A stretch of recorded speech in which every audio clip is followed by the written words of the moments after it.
আসসালামু আলাইকুম। কাউকিয়ার গরুর যত্নে আবারও সবাইকে স্বাগতম। প্রিয় ভাইজানেরা, থাম্বনেল দেখে বুঝে গেছেন এক মাস আগে এবং এক মাস পরে, এক মাস আগে কেমন ছিল এবং এক মাস পরে কেমন হয়েছে, এই পরিবর্তনটা নিয়েই আজকের ভিডিও।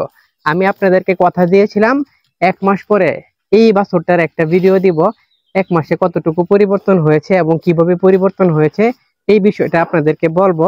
কিন্তু কথা রাখার চেষ্টা করলেও কিঞ্চিত বিলম্ব হয়ে গেছে। অলরেডি প্রায় 1.5 মাস হয়ে গেছে। এই 1.5 মাসে কি পরিবর্তন হয়েছে এই বিষয়টাই আপনাদেরকে দেখাচ্ছি। প্রিয় ভাইজানেরা, আপনারা সরজমিনে দেখতেছেন কতটুকু পরিবর্তন হয়েছে। একদম মাশাআল্লাহ, সন্তুষ্ট হওয়ার মতো এবং খুশি হওয়ার মতো। এই গরুগুলোকে আমি এর পূর্বে বলেছিলাম আলাদা করে স্পেশাল কোনো দানাদার খাবার দেই না। এই গরুগুলোকে দানাদার খাবারের খরচটা আমি চেষ্টা করি সর্বনিম্ন কম দেওয়ার জন্য। এই গরুগুলোকে যে দানাদার খাবার দেই এটার হিসাবই আমি নোট করে রাখি না, কারণ এত কম পরিমাণে দানাদার খাবার দিয়ে দেই শুধুমাত্র খড়, সাদা পানি, কাঁচা ঘাস এবং নামমাত্র দানাদার খাবার দিয়ে থাকি।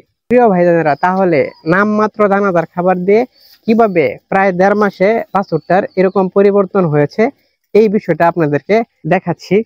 এর পূর্বেও আপনাদেরকে দেখিয়েছিলাম এই গরুতে ব্যবহার করেছি মেটাজেন একটি ইনজেকশন এই গরুতে পুশ করেছিলাম, যেটা মাংস বৃদ্ধির ক্ষেত্রে ভালো একটা কাজ করে। এই যে এই মেটাজেন ইনজেকশনটা এই গরুতে ব্যবহার করেছিলাম। প্রিয় ভাইজানেরা, যদিও এই বাছুরের বয়সটা একদম কম, একদম কচি একটা বাছুর, সেই ক্ষেত্রে তাকে একদম প্রেসার ক্রিয়েট করা যাবে না মাংস বৃদ্ধির জন্য। সে অত্যন্ত শুকনা ছিল, তার শুকনাটা কিছুটা রিকভার করার জন্যই এই মেটাজেন ইনজেকশনটা ব্যবহার করেছিলাম। দেখতে পাচ্ছেন আলহামদুলিল্লাহ এবং মাশাআল্লাহ বলার মতো একটা পরিবর্তন হয়েছে। পাশাপাশি মেটাজেনের পাশাপাশি যে ইনজেকশনটা ব্যবহার করেছিলাম আপনারা অনেকেই চিনে থাকবেন এবং ওই ভিডিওটা যারা দেখেছেন আপনারা জানেন এখানে ব্যবহার করেছিলাম অ্যামাইনোভিট প্লাস। এই ইনজেকশনটা এই গরুর ক্ষেত্রে ব্যবহার করেছিলাম।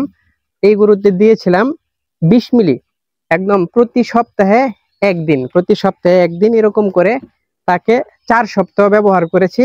অলরেডি তার ডোজটা সম্পূর্ণ হয়ে গেছে। এই দুইটা ইনজেকশনের পাশাপাশি আর একটা ইনজেকশন পুশ করেছি এই গরুর স্বাস্থ্যটা ভালো হওয়ার ক্ষেত্রে।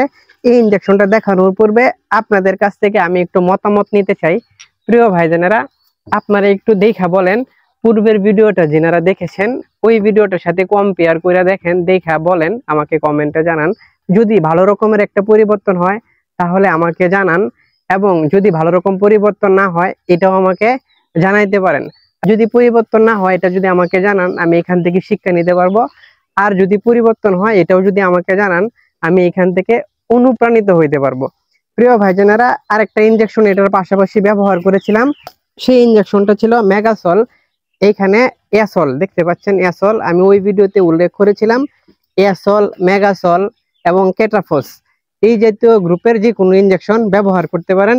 এই মুহূর্তে মেগাসলটা আমার কাছে নাই, এসলটা আছে। আপনারা এসল, মেগাসল যে কোনোটাই ব্যবহার করতে পারেন। তাহলে যদি আপনাদের মনে হয় এই গরুটাতে ভালো রকমের একটা পরিবর্তন হয়েছে কিংবা শুকনা গরুর স্বাস্থ্যটা ভালো হয়েছে, তাহলে আপনারা চাইলে আপনাদের গরুতেও এই বিষয়টা অ্যাপ্লাই করতে পারেন। এখানে আমি আমার গরুর স্বাস্থ্য ভালো হয়েছে এই বিষয়টা দেখানোর জন্য ভিডিও তৈরি করতেছি না। আমি এই বিষয়টা আপনাদেরকে প্রুভ করে দিতে চাচ্ছি যে আপনাদের গরু যদি দুর্বল থাকে এবং শুকনা থাকে, আপনারা চাইলে এইভাবে আপনাদের গরুর স্বাস্থ্যটাও বৃদ্ধি করতে পারেন। প্রিয় ভাইজানেরা, ভিডিও আর লম্বা করব না। আমি খুবই গিল্টি ফিল করতেছিলাম, কেন আপনাদেরকে একটা কথা দিয়েছিলাম সেই কথাটা আমি পূরণ করতে পারতেছিলাম না। তাই অবশেষে আজকে ভিডিও দিয়ে দিলাম এবং আমি আমার কথা রাখলাম। আশা করি আপনারা বিষয়টা বুঝতে পেরেছেন। ভালো থাকবেন, সুস্থ থাকবেন, কাউকে আর গরু যত্নের সাথে থাকবেন এবং আপনাদের রনি ভাইয়ের সাথে থাকবেন। আসসালামু আলাইকুম ওয়া রাহমাতুল্লাহি ওয়া বারাকাতুহু।